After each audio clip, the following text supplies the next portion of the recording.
Hey everybody, JesseMorrell here, and I was actually watching some clips of the news while I was working on a email newsletter. Sitting here with my puppy. Hey Kaylee. She's she's I think 11 or 12 years old. She was my wife's before we got married, and we got married. We just celebrated 10 years ago, and so she's 11 or 12 years old. But anyways, I was watching some of the news clips, and they were talking about these inner city gangs and some of the crimes that were being committed and that sort of thing, and it brought back a memory of mine. Many of you know my testimony, how I was convicted of my first felony when I was 15, assault in the second degree. I hit someone in the head with a Corona glass beer bottle, and then I was facing a possible second felony, a charge for larceny, and I was facing 5 to 10 years. But listening to this news report brought back memories. It was about like robbery and armed robbery. And when I was a freshman in high school and I was 15 years old, I had a friend who was from the inner city approach me and tell me he started working some new job, and they started. He knew the schedule of when they were transporting the money out of the business. At the end of every week, on Thursdays or whatever it is, that's when they drive this big money bag to the bank. And he asked if I'd be interested in partnering with him to rob his new employer. And of course, at 15, I was a rotten, wretched, wicked sinner, and I was all for it. That sounded like a good idea to me. Of course, I didn't really weigh risk reward. I didn't really start thinking very clearly on those things. Of course, I'm on drugs, and my mind is all messed up on drugs and alcohol. Actually, someone I know actually robbed a few banks, one in Connecticut and then a few in California, and he dressed up like a woman to do it. Thought he was smart, but he got caught. The money he got in Connecticut, he used to buy a car to drive to California, and then he robbed the banks in California in the car that he had registered to his own name, dressing up like a girl, but so no one knows who he is. But then his getaway car was one registered to his name. So he got I don't know, 10 years in prison or something like that. But why he kept robbing banks was interesting, because he got maybe like $2,000 or $3,000 from each bank. It's not a lot of money. It's maybe like a month of work, and if you actually went to work for a month, you would get $2,000-$3,000. But he risked 10 years in prison for just a couple months work, a few months of work. And so if you analyze the risk reward, it's obviously a stupid idea. The risk is not worth the reward. Getting 3 months of wages is not worth risking 10 years of your life. Anyway, so it just brought me back to when I was 15 years old and I was making dumb choices and I was thinking about robbing, and I went and asked a guy that I sold drugs for. I was dealing drugs for him, and I said, hey, you know where I could get a gun? I want to buy a gun. He said, what do you want a gun for? And I told him, well, there's a robbery I'm thinking about doing.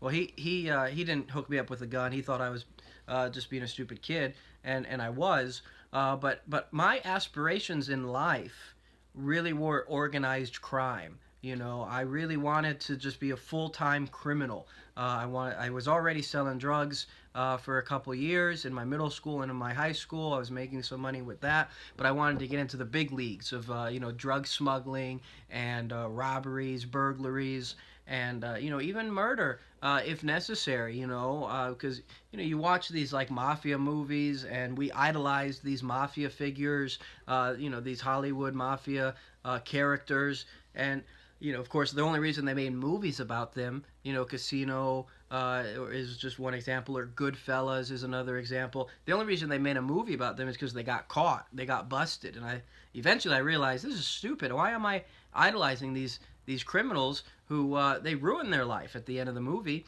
Or I idolized Tupac, and Tupac was killed at the age of 24. So I thought, what an idiot I'm being. I'm idolizing these people, and obviously started to follow Jesus because he's worthy.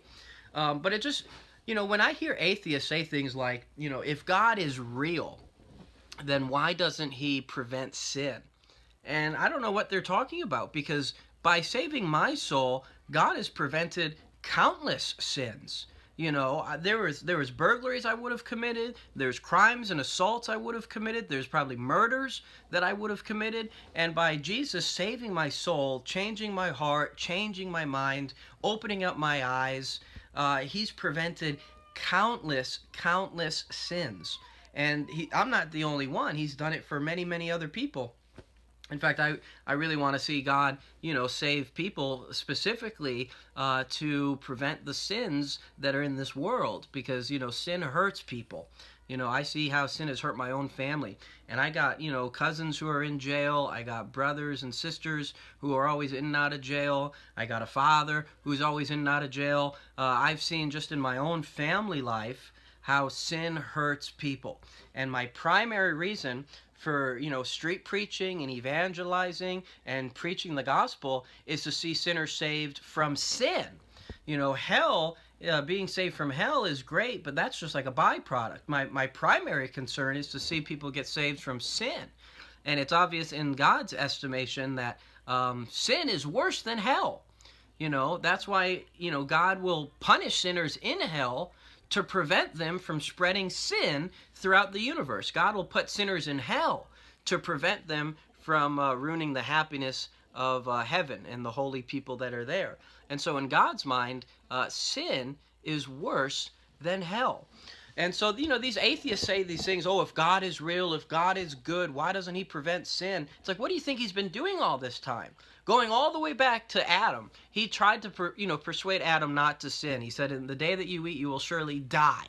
So he's giving him a motive not to sin, a reason not to sin. When God was reasoning with Cain, about not killing his brother, he tried to tell him, look, sin lies at the door and his desire is to have you, but you must rule over him.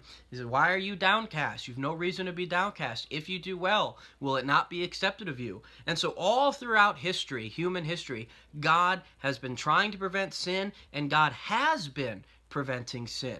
And his greatest sin prevention is the atonement. When we fall in love with God, because he died for us, he shed his blood for us, and he atoned for our sin, then we love him because he first loved us. And love is the fulfillment of the law. Jesus said, if you love me, you keep my commandments. So in light of the atonement, where he showed his love for us, we then show our love back to him by keeping his law and keeping his commandments and not sinning. And so, anyways, I did write a little apologetic book called How to Refute Atheism and Evolution. I did touch on this sin prevention issue. Typically when an atheist says, why doesn't God prevent sin, you get into like the theological free will argument, which I think is good. God doesn't force us to live holy. He gives us a choice. He gave Adam and Eve a choice. He gave Cain a choice. He gave Israel a choice. And so sin occurs because we use our free will, and God allows us to use our free will. And that's a good argument, and it's very true. But on the other side, an angle that I don't think many people take is the argument that God does prevent sin. By saving souls, he does prevent sin. So that's one little apologetic nugget that I put in my book on how to refute atheism and evolution. So if you'd like to get a copy of that book, just click the link in the description of this video, and I'll be emailing those out personally soon. And then you'll also be added to our email list, where I send out ministry reports and apologetic nuggets, evangelism tips, salvation testimonies, and stuff like that all the time. In fact, someone just emailed me recently and said because of what we were preaching on a campus, he's decided to follow Jesus. And so, be in prayer for that guy. We are seeing souls saved on a regular basis, and the devil's not going to be happy about it. That's why the devil opposes us so much. I've been attacked. I've been attacked more as a Christian than I ever was as a sinner. When I was a sinner, people thought I was cool. I was popular. I was invited to parties. But when I became a Christian, started preaching against sin, man, people attack you left and right, in the world, in the church, everybody. And so we need prayer, especially for those who are getting saved, because the devil is going to be attacking them. And so, anyways, just wanted to share this little apologetic nugget with you. I got many more. Check out my book. God bless you guys, and take care.